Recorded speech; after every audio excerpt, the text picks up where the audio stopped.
Recuerdo mi segundo año de primaria, llegando a una ciudad nueva, amigos nuevos, familia, todo era nuevo. Evidentemente esto a un niño tierno apenas de 7 años, muy pasado de kilos, regordete, le causa más temores e incertidumbres que certezas. Recuerdo mi primer día, iba justo de camino a la escuela y no quería ir a la escuela.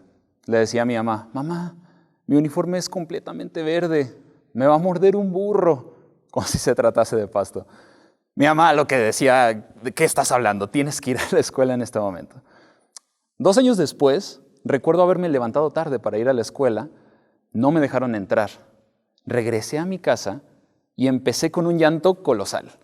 ¿Por qué? Porque no me habían dejado entrar a ese lugar al que tanto tenía ganas de asistir. No es una cosa de infantes porque recuerdo también mi regreso de la maestría. Regresaba a México en un regreso un poco involuntario y abrupto. En cuanto subí el avión, recuerdo que como si hubieran prendido un interruptor, comencé a llorar. ¿Cuál María Magdalena? Afortunadamente había ahí una sobrecargo que me estuvo dando todas las servilletas necesarias para el viaje. Y mientras lloraba, escribía un poema por la casa de estudios que me acogió en aquella ciudad. Es curioso cómo puede ser posible que quizás pasé de odiar la escuela a amarla. Es interesante cómo todos nosotros podemos pasar de simplemente ingerir conocimientos con un proveedor a amar el lugar donde estudiamos y escribir poemas entre llantos sobre tu casa de estudios. ¿Cómo es entonces que podemos lograr esto como instituciones académicas y como docentes? ¿No es quizás ese el ideal al que todos aspiraríamos? Que un alumno, y sea lo que sea que estudie, de taekwondo, de primaria, de maestría, de cocina, de lo que sea, cuando se retire de su casa de estudios, tenga la emoción de escribir hasta un poema por ella. En definitiva, hay muchas cosas y muchas aristas que afectan a la educación. Pero hoy quiero compartirles una experiencia y una ciencia, que es la neurociencia. Cómo la neuroeducación cambió mi vida y cambió el mundo en el que yo estaba estudiando. Y cómo ahora está cambiando todo nuestro mundo. Y es muy interesante porque, citando al doctor Francisco Mora, dice que es imposible intentar enseñar sin conocer el cerebro. Eso sería como intentar diseñar un guante sin antes haber visto una mano. Imposible. Si bien es verdad que cuando hablamos de educación hablamos de un tema multidimensional, multifactorial, en el cual se incluyen un montón de variantes, la neuroeducación afortunadamente está dando pasos muy fuertes, muy sólidos y muy grandes hacia un lugar hacia donde debemos de caminar el día de hoy, que es a entender nuestro cerebro para después podernos entender a nosotros mismos y hasta entonces comenzar a educar a las personas. Es interesantísima la neurociencia. Y para esto, hay un mundo de posibilidades, hay un mundo de información, pero quisiera centrarme en algunos aspectos muy básicos y muy elementales que quizás cualquier educador y cualquier estudiante debería de conocer. Por ejemplo, uno de ellos es, si tú quieres mejorar el rendimiento de algún alumno cuando ya está en el aula, vas un poco tarde. ¿Por qué? Porque hay muchos estímulos previos al llegar al aula que afectan poderosamente el aprendizaje de una persona. Uno de ellos puede ser la alimentación, la hidratación, el sueño, el ejercicio. Todos estos factores impactan directamente a la forma en la que el estudiante llega a su aula. Si bien aquí nos podríamos poner tan creativos como quisiéramos, por ejemplo, las escuelas podrían permitir ahora beber o comer dentro de las aulas porque son estimulantes para el aprendizaje. Son estímulos arcaicos que nuestro cerebro necesita. Y si bien esto no tiene que ser algo muy complicado, quizás un snack simple solamente de tomar y comer agua seguramente para beber, que es la mejor bebida para nuestro cerebro, con eso bastaría.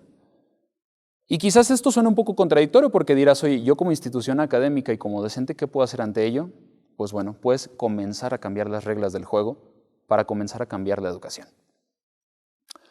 Ya que estamos hablando del docente justamente, hoy nuestro papel cambia rotundamente. La educación, si bien ha cambiado con el tiempo y ha mejorado y hemos hecho muchas cosas buenas, ahora también es verdad que nuestro papel como docentes se transforma. Es complicadísimo que tú como docente puedas tener más información que toda una base de datos, que una serie de artículos académicos en Internet, que una biblioteca entera es complicado.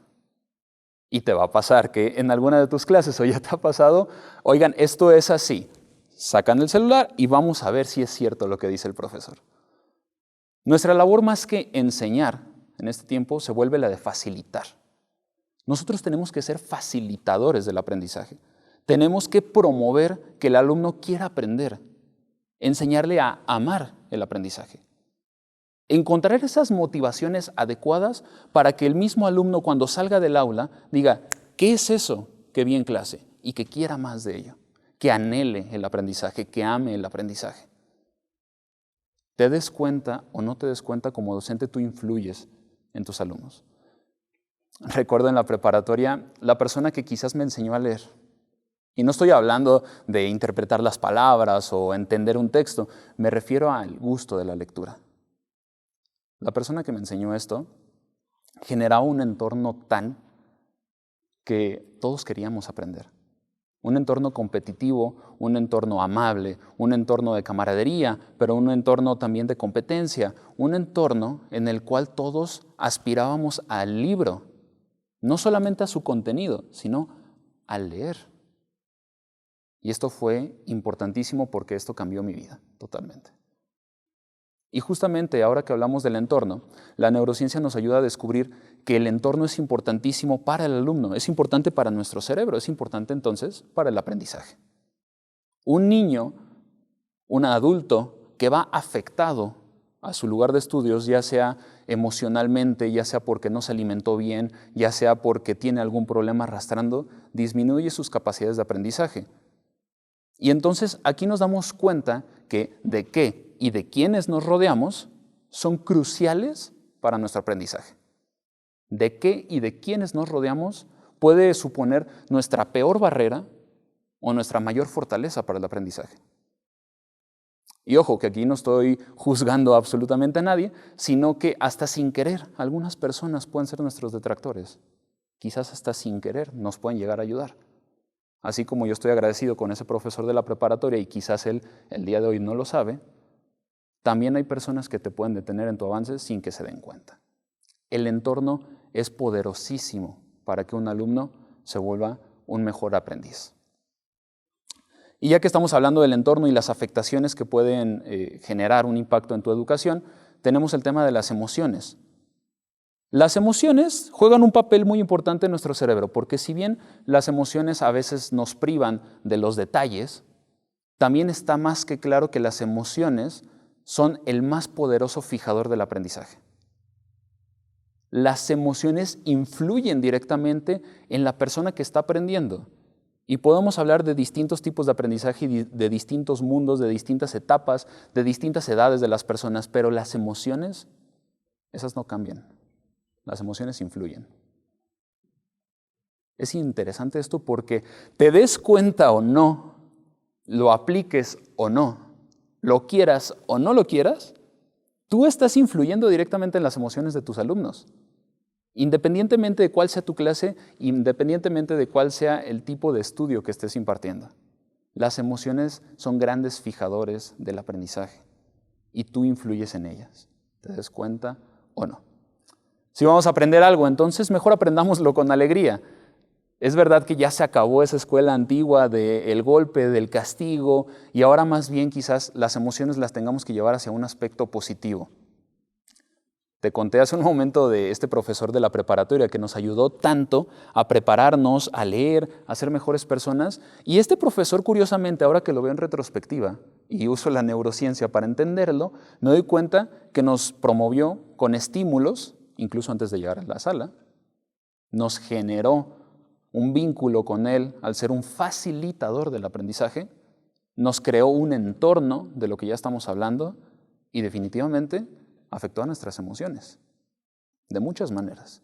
Y el día de hoy lo recuerdo como a pocas personas. La neurociencia es algo gigantesco, es algo que está avanzando a pasos aceleradísimos. Se ha descubierto más en los últimos 5 años que en los pasados 5,000 años acerca de cómo funciona nuestro cerebro. Hay un mundo de conocimiento, pero mi principal intención sería invitarte a que te adentres en ese mundo, a que te sumerjas en ese mundo, porque hoy más que nunca la neurociencia es importantísima para evolucionar a nivel educativo, tanto en las instituciones, en los docentes y en los alumnos. La neurociencia puede cambiar y va a cambiar el mundo de la educación. Te invito a que te sumes a esto. Cuando yo entré al mundo de la neurociencia, o que la neurociencia entró a mi mundo, no lo sé, cambió todo por completo. Cambiaron mis relaciones, cambió mi forma de entender el mundo, cambió mi forma de percibir el mundo. Seguramente también puede cambiar el tuyo, porque citando también a un gran neurocientífico, Facundo Manés, él dice, la educación no es una frase linda, no es un eslogan, es lo que cambió mi vida. Definitivamente, la neurociencia puede cambiar tu vida. Estoy completamente seguro de eso. La educación, además, te puede hacer una persona completamente diferente, porque o te vuelve esclavo, porque te vas con lo que ya te enseñaron, o te vuelve dueño de tu futuro. Porque al final del día somos lo que la educación hace de nosotros. Muchas gracias.